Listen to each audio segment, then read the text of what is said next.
Ano daw ang katangian ng isang lalaki na gustong-gusto ng mga babae?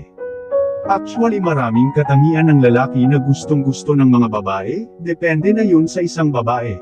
Sample kung gusto niya yung gwapo talaga hahanapin niya. Kung gusto niya mayaman, ipakita mo na mayaman ka, pero maaari mong makuha ang babae kahit di ka kagwapuhan o mayaman.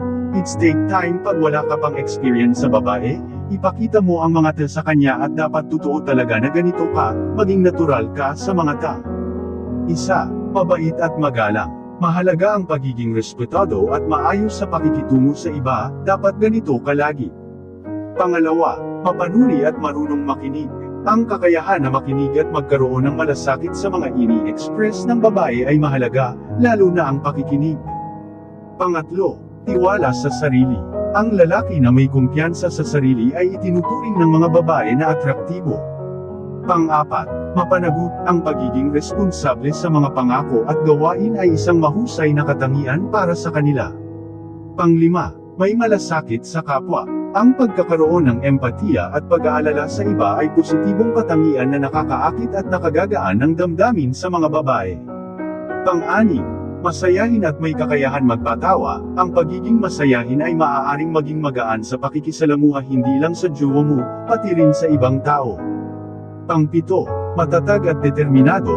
Ang lalaking may determinasyon at kakayahan na harapin ang mga pagsubok ay karaniwang nakakakuha ng respeto. Hindi lang ang crush mo ang mabibilib pag may determinasyon ka, pati rin ang ibang nakapaligid na babae mabibilib sa'yo.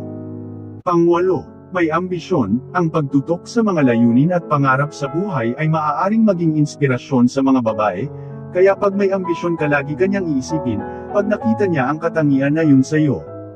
Tandaan na hindi lahat ng babae ay hinahanap ang parehong katangian, at mas mahalaga pa rin ang pagiging totoo at tunay sa sarili kaysa sa pagpapanggap para sa kanila. Ngayon, hindi mo kailangan magpanggap. Tutuhanin mo na ang mga katangian na yan. Huwag mong pilitin. Isipin muna na sa iyo lahat yan para maging natural ito sa iyo. Kung may katanungan pa kayo, comment lang kayo dyan, at sasagutin ko soon. Ako si Anthony, ang Master Mindset nyo.